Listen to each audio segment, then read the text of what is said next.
Kule al-amru bil ma'ruf wa nahy 'anil munkar ya Saudia, ile haia ilimegundua mpaka uchawi unafanywa mpaka kwenye picha hizi zinazojiachia kwenye mitandao hii, watu wanachukua na piga uchawi hivi. Unajua maana uchawi? Maana ya uchawi, unachukuliwa kitu chako, yani kuna baadhi ya uchawi na ndio mwingi huo, kinachukuliwa kitu chako kama nywele au nini, kinafunganishwa na madudedude ujinga, kinaenda kufukiwa sehemu. Kikifukiwa sehemu hicho, maana yake ule uchawi kwa kikawaida kibinadamu mpaka ubatilishwe ndio uweze kupona, au labda kwa rehema za Allah ubatilishe Allah upone. Wazi? Lakini kwa wale hayati al-amru bil ma'ruf wa nahy 'anil munkar kule Saudia, wakimkamata mchawi, kitu cha kwanza tuonyeshe sehemu ambazo umechimbia uchawi wako wote, na lazima aonyeshe, kwa sababu ni serikali, kwa atapeleka hapa. Uchawi mwingine umeenda nadundikwa huko kwenye mito chini huko kama mapango, anazama kautoe, anautoa, unabatilishwa. Ukibatilishwa mtu anapona. Sasa picha hizi mnazojiachia kwenye mitandao Facebook, sio nini, watu wanachukua zile waenda kufanyia uchawi, inarogwa kwa picha, naenda inapigwa madudedude huko, masindano, mauchafu inaenda kuchimbiwa sehemu, mtoto anaugua. Hasa hii tabia kwanza ya kuanika watoto, umezaa mtoto leo, kesho unamwanika. Unamwanikia nani sasa? Kwani anasiyokuwa na mtoto hapo? Lifestyle.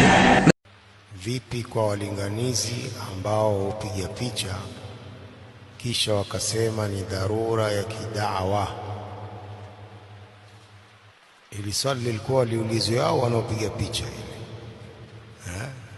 ili swali hili lilikuwa liulizwe hao wanaopiga picha hao.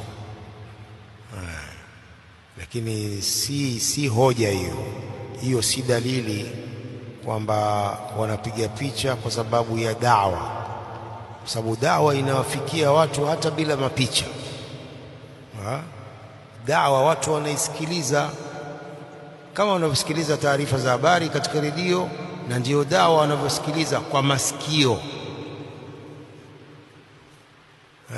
Dawa haifiki kwa kuona, dawa inafikia watu kwa kusikiliza.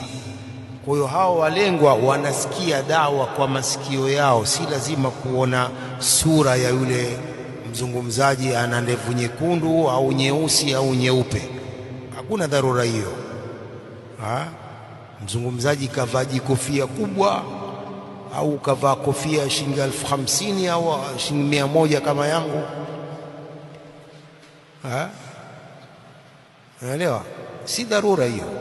Kuna dharura hiyo katika dawa kwamba lazima mtu aonekane yule anayezungumza ndio. Kisha baada ya maneno haya akataja kaida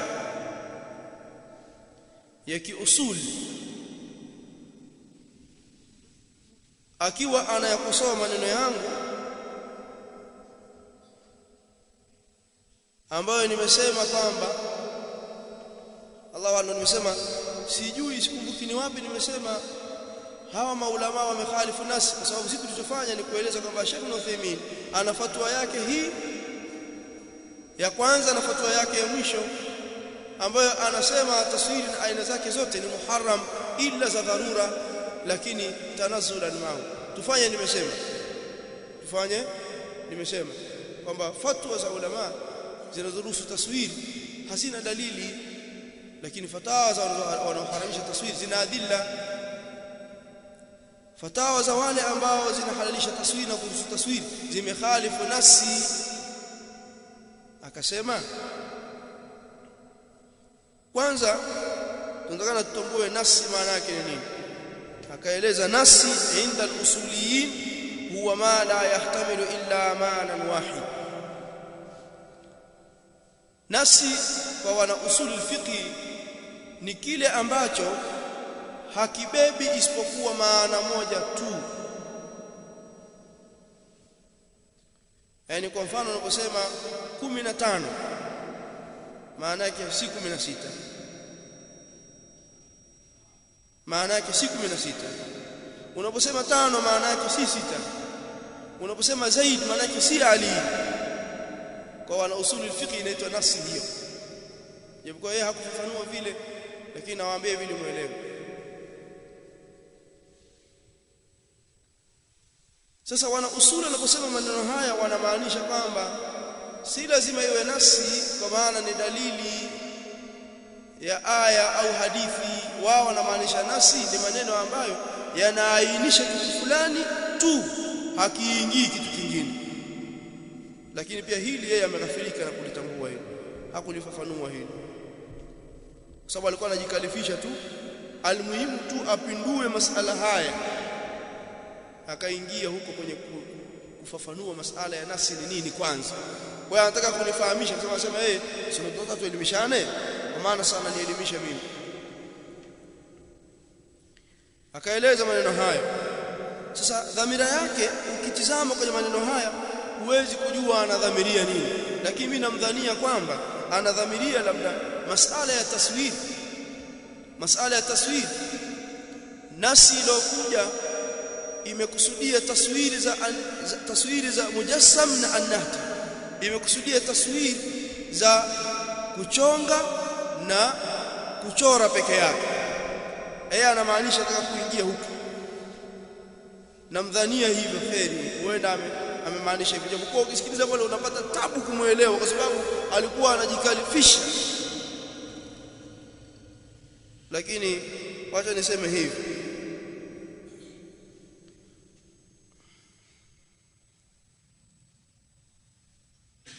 sasa kwenye maneno haya mbele akaongeza maneno mengine, nitajibu haya maneno.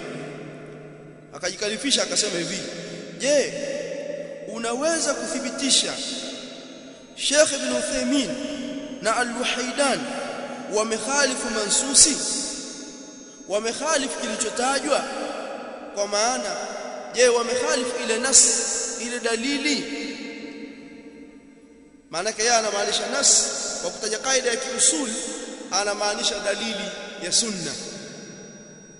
Lakini wana usuli wanapotaja nas kwa ile aliyotumia yeye, wanamaanisha ni kitu ambacho kikitajwa kinaainisha kitu fulani, iwe sawa sawa, iwe ni nasi ya Qur'an au sunna.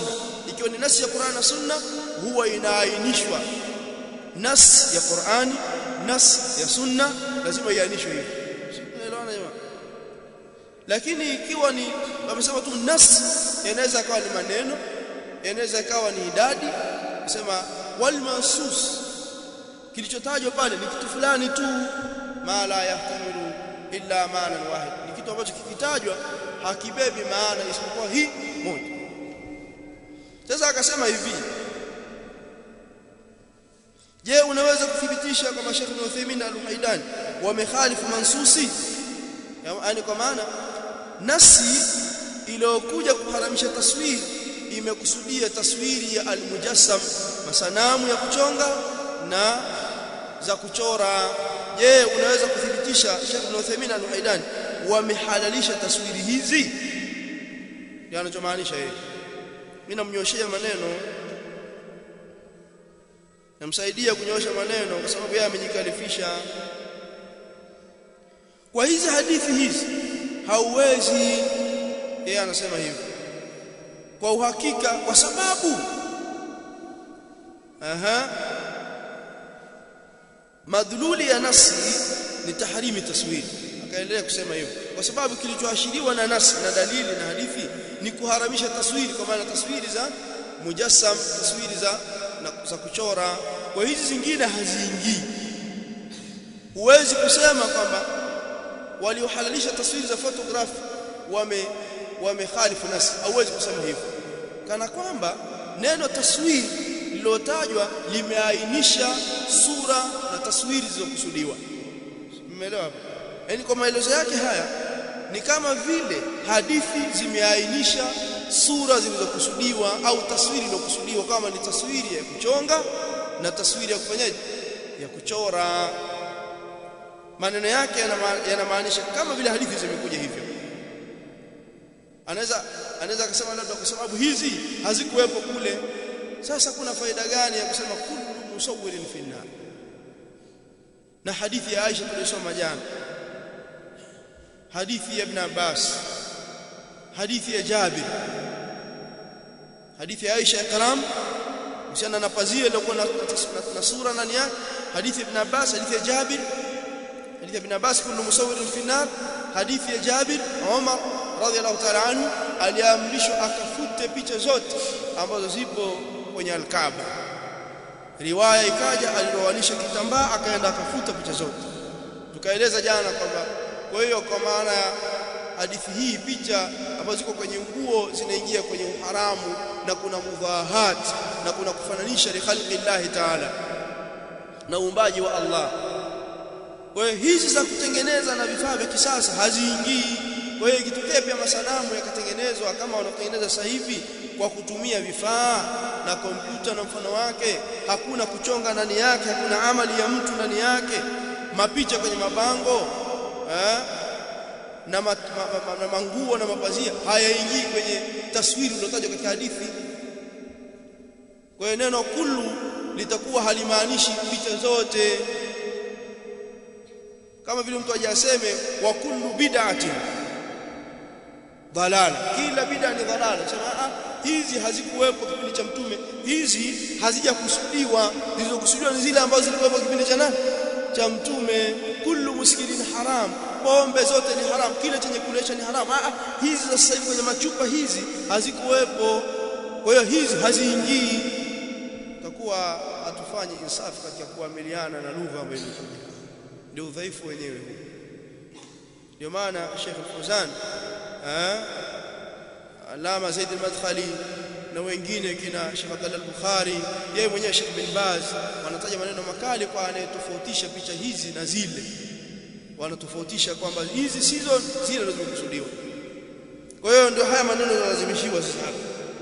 Hauwezi kuthibitisha kama ndo nimesema, yani kwamba hawa maulama kauli zao zimekhalifu nasi, lakini nimeeleza sikieleza ni kwamba Sheikh Uthaymeen mawqifi yake ni kwamba taswiri kwa aina zake zote ni muharram ila za dharura.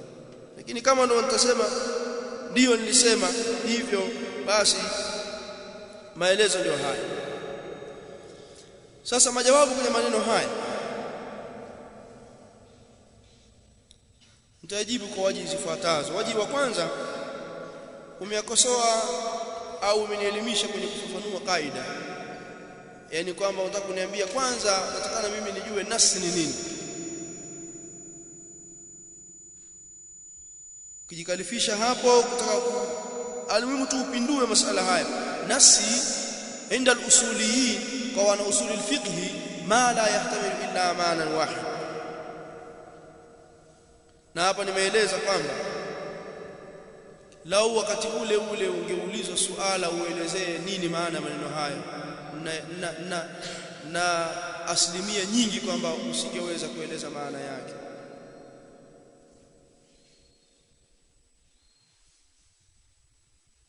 Lakini wana usuli wanapotaja maneno haya wanamaanisha kwamba nasi ni maneno ambayo yakitajwa hayabebi maana nyingine tena. Kusema Zaid jaa Zaidun, kusema mansus aliyetajwa pale ni Zaid, nas pale ni Zaid. Ikiwa ni aya, kusema katika aya hii nasi ni hii. Katika hadithi nasi, katika hadithi kilichotajwa katika hadithi, mansus kwenye hadithi ni hiki. Kwa hata maneno ya alim yakiainisha kitu fulani, kusema nasi imekuja hivi. Hapa ndo kama nilivyosema, yeye anataka kumaanisha kwamba kilichotajwa katika hadithi kinamaanishwa kile tu, zile taswiri zile za kuchonga na za kuchora ndio mansus. Hizi zingine hizi hakuna nguvu ya kuziingiza huko, yatabaki ni masala ya ijtihadia.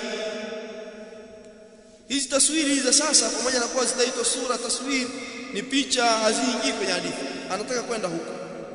Hili jambo la kwanza. Hapo taarifu ya nas, definition na taarifu ya nas haijaarifishwa na wanausuli peke yake, au niseme taarifu ya nas kwa wanausuli yenyewe ina taarifu zaidi ya moja. Hapo unaweza kusema mimi nimechagua ile ambayo ni rajih, yenye nguvu, hiyo ndio itaji. Lakini wana zingine sema kuna itlaqati pia. Wana usuli kuna itlaq, kuna matumizi wanasema nas wanamaanisha adh-dhahir dhahiri ile ambayo ina ihtimali mbili. Kuna ihtimali moja, yani upande mmoja unakuwa una nguvu, upande mmoja kuna ihtimali. Yani mfano mtu akisema raaitu asadan, nimemuona simba, kuna ihtimali yenye nguvu kwa maana umemuona simba wa kweli, na kuna ihtimali ambayo haina nguvu, umemuona mtu. Maneno haya yanakuwa ni ihtimali dhahiri. Lakini pia kuna itlaq nyingine, wana usuli wakisema nas wanamaanisha pia dalili ya kitabu na sunna. Wana maelezo haya wana usuli. Kuna taarifu nyingine au kuna itlaq nyingine wanasema nas ma la yatataraku ilayhi ihtimalu yadhidu dalil, kwamba ni kitu ambacho kikitajwa hakuna maneno mengine ambayo yanaweza yakaja yakaungwa na dalili. Wana usuli wenyewe wana taarifu hizi, lakini na itlaqat na matumizi ya neno nas, haya yote ukayaacha ukachukua ile moja, sawa, unaweza kusema hii ndio yenye nguvu. Lakini taarifu ya nas ipo kwa watu wa hadithi,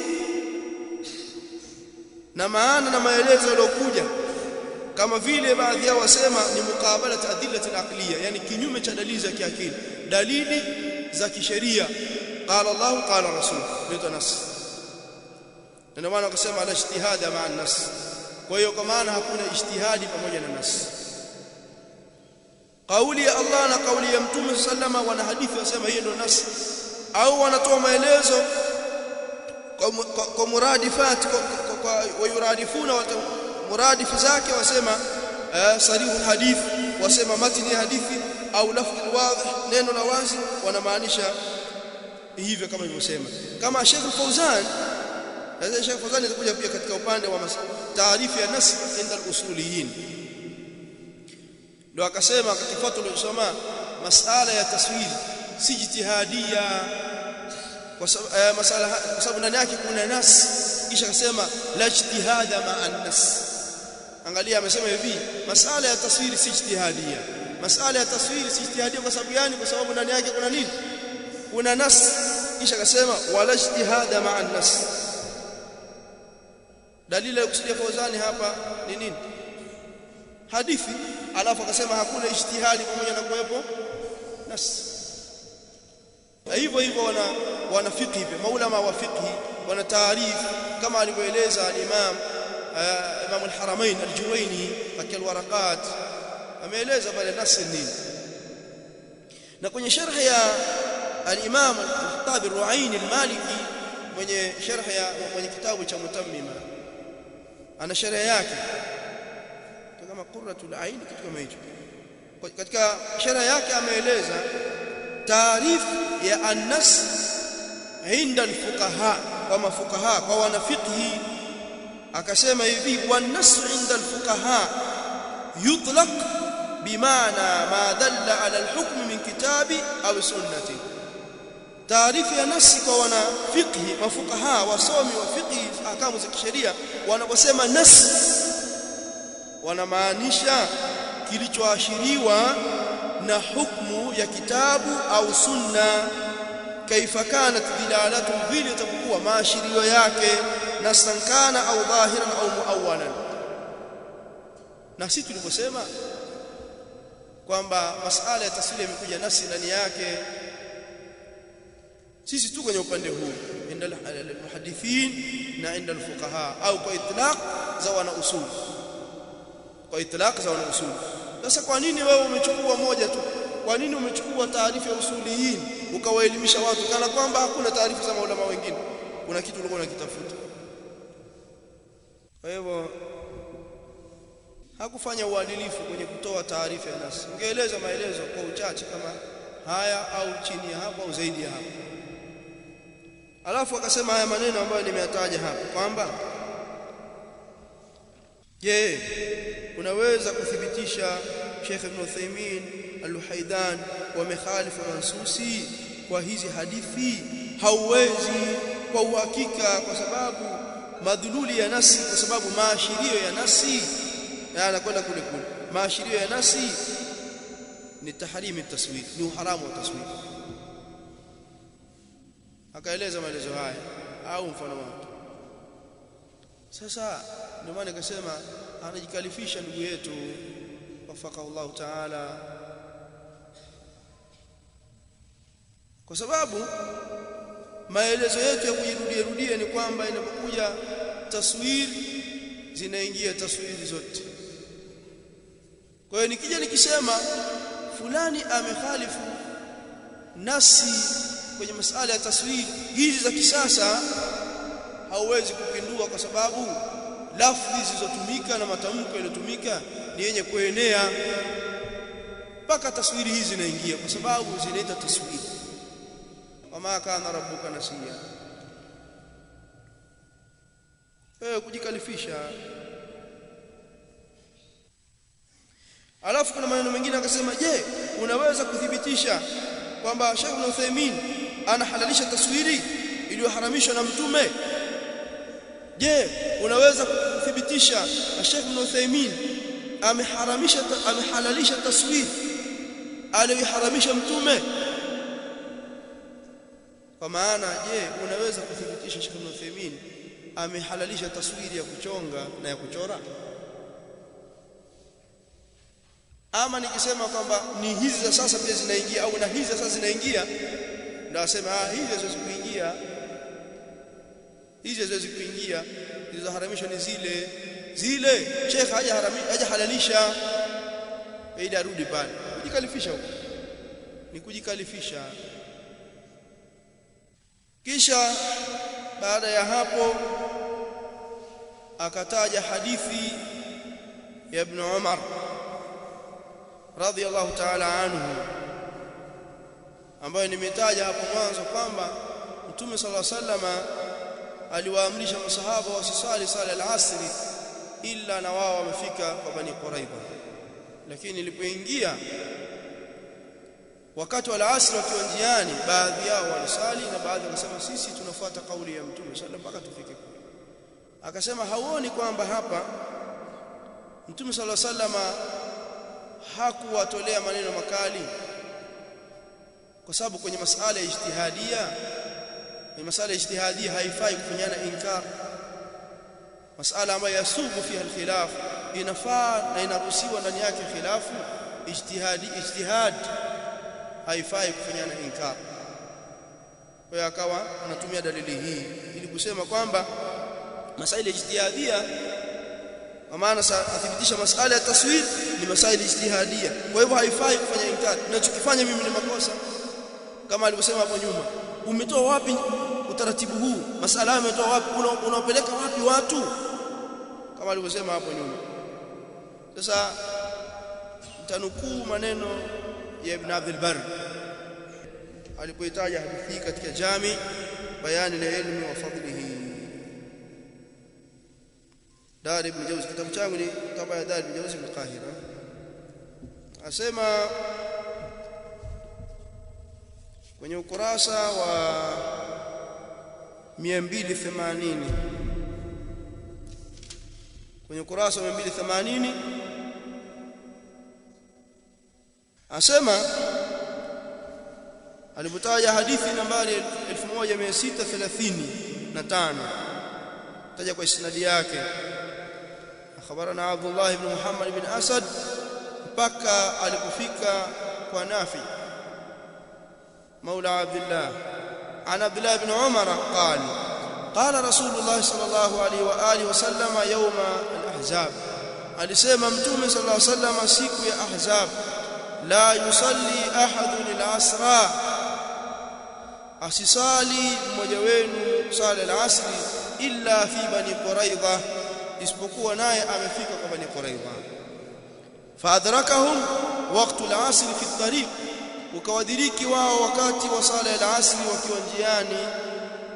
Faqala ba'dhum, wakasema baadhi yao, la nusalli hatta natiyaha, sisi hatusali mpaka tufike kwa Bani Quraidha, kwa sababu Mtume sallallahu alaihi wasallam amesema hivyo. Waqala akharun, wakasema wengine, bal nusalli, bali sisi tutaswali, kwa sababu tumeambiwa sala ikiwa kuteni popote pale mswalini.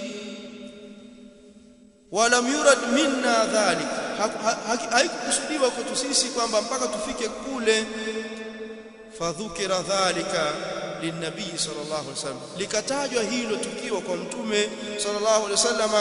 Falam yu'annif wahidatan min at-ta'ifatayn, hakulitolea maneno mabaya moja katika makundi hayo mawili. Yeye akasema si unaona masala ijtihadia ndivyo inavyotakikana hivyo. Kwa hiyo wewe saloka taratibu huo unaupata wapi wa kutoleana nasaha na kutaka watu wafuate msimamo baadhi ya ulama wanaosema tahrim taswir ni haramu na masala ni ijtihadia? Kwa tunarudi pale pale baada ya maneno haya, alafu nitaongeza maneno ambayo nitasema. Qala Abu Umar ibn Abd al-Barr, hadhihi sabilul ijtihad ala al-usul inda jama'ati al-fuqaha. Tukio hili liko katika njia na wajibu wa ijtihadi juu ya misingi iliyoko kwa jopo la mafukaha. Walidhalika la yaruduna majtahada fihi alqadhi wa qadha bihi, na kwa sababu hiyo kwenye masala ijtihadia hawamrudi qadhi katika kile ambacho amekihukumu. Kisha sema hivi, idha lam yuradda illa ila ijtihadi mithlihi, kama haijarejeshwa isipokuwa ni kwenye ijtihadi mfano wake. Kama ni masala hayana nas pande zote, basi hapingwi kadhi katika hukumu aliyotoa, hakuna ishkali mpaka. Wa amma man akhta mansusan min kitabillahi ta'ala au sunnati rasulih sallallahu alayhi wasallam binaqli al-kaffati au naqli al-udul faqawluhu wa fi'luhu indahum mardudun idha thabata al-asl. Kisha sema hivi, fafham wa billahi tawfiq. Nasema hivi maneno mazuri sana. Ama yani kwa maana hii hadithi iko kwenye upande wa ijtihadi kweli. Ama ikiwa mtu amekosea kuikosea nasi kilichotajwa katika nasi, ama idha akhta mansusan, ama mtu akikikosea kilichotajwa na hadithi na dalili min kitabillahi, katika kitabu cha Allah Ta'ala, au sunnati rasulih sallallahu alaihi wasallam, au sunna ya mtume sallallahu alaihi wasallam, binaqli al-kafa au naqli al-udul, wa kunukuliwa na wengi au kunukuliwa na waadilifu. Tukipewa habari na dalili iliyonukuliwa na hawa, na huyu amekhalifu mansus kilichotajwa katika dalili, fa qawluhu wa fi'luhu, basi kauli yake awe ni kadhi, awe ni alim, au ni mwanachuoni, awe ni shekhe, basi kauli yake na kitendo chake kwa wao marududun, kinarejeshwa. Kauli hiyo inarejeshwa, kitendo hicho kinarudishwa idha thabata al-asl, pale itakapothibiti asli. Alafu akasema fafham, fahamu maneno haya, wabillahi tawfiq. Sasa swali linakuja hapa, waliojitahidi kwenye masala ya taswir wakayaruhusu, wanazo dalili? Walioharamisha taswir wanazo dalili? Kwa hivyo walioruhusu taswir wamekhalifu mansus, wamekhalifu kilichotajwa na hadithi. Kullu musawwirin fi an-nar, taswiri zimetajwa na aina zote za taswiri zinaingia, kama walivyosema ahlul ilm, Sheikh Fauzan, Sheikh bin Baz kabla yake, na yeye Sheikh Uthaymeen mwenyewe na wengine katika ahlul ilm, Sheikh al-Albani, wote hawa na Sheikh Mukbil wasema kwamba ahadithi zote zinaenea katika uharamu wa taswiri na aina zake zote. Kwa hivyo masala haya hatuwezi kuyaingiza katika mtiririko wa hadithi hii, kwa sababu hadithi kwenye mtiririko masala ya ijtihadia, na Sheikh Salih Fawzan amesema masala ya taswiri si masala ya nini, ya ijtihadia. Unaelewa jamani? Wa hakadha fafaham ya hadha, kama alivyosema Abu Umar ibn Abd al-Barr. Kwa siku ya leo mimi nikome hapa, nifunge kalima yangu kwa maneno yafuatayo. Na dhamira ya kuendelea na majlisi nyingine ya kuja kutaja namna salaf sahaba walitaamali na masail ya khilafia na vile katazana na kubainishiana na daraja zake. Jambo lingine tulipanga katika masiku ya mwanzo baada ya kujibu al-akh majawabu aliyotoa kutujibu sisi ambayo yamesheheni pia ndani yake kutaka kutuingiza sisi katika janga fulani na kututega na kutushawishi na kutuchochea dhidi ya maulama. Tulisema sisi hatuna haja ya kujibu, lakini baadaye tukaona tuna haja ya kujibu. Hatutaki kutoka katika maudhui ya masala haya, lakini tunataraji biidhnillah taala tunaweza kuendelea na majlisi hizi kama tutaona kuna haja hiyo, lakini pia tunaweza kufunga ukurasa huu kwa haya tuliyosema ikawa ni kifaya. Tuendelee sasa na masuala ya tadrisi, kwa sababu tumechukua muda tangu tumefungua markaz, tuanze vile vitabu vyetu, durusi zetu zile za khasa. Tunasoma durusi za baada al-fajri mpaka saa 3 na dhuhuri na magharibi na isha.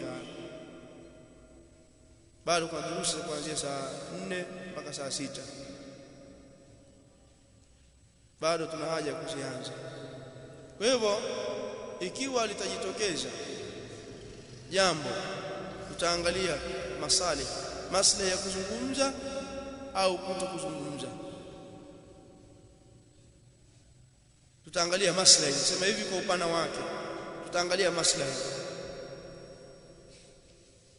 ima kunako masala haya au maslahi yanayofungamana na sisi binafsi, au maslahi ya kuangalia hali ilivyo na hapa tumefikia, au maslahi ya kuangalia tulichokitaja labda kinatosha sasa yakfi, au tukiona sasa pazungumzo tena biidhnillah taala, atuomba Allah tawfik na atupe maarifa na thabati, tuzungumze tena. Kwa hiyo ima hivi au hivi. Kwa hiyo majlisi nyingine tutaangalia ima taifanya kesho au kesho kutwa au tukaichelewesha kama tutaona kuna haja, au tunaweza tukaiacha, lakini tayari ni majlisi ambayo nishaiandaa. Wabillahi tawfiq. Tuishieni hapa, muombe Allah taala fadhila zake na zake na kwa majina yake matukufu na sifa zake za juu atuwafikishe, atuongoze na atuwafikishe na tuthibitishe ndani ya haki mpaka tutakutana na yeye subhanahu wa ta'ala. Innahu waliyu dhalika wal qadir alayhi. Sallallahu alaihi wa sallam ala nabiyina Muhammad wa alihi wa sahbihi.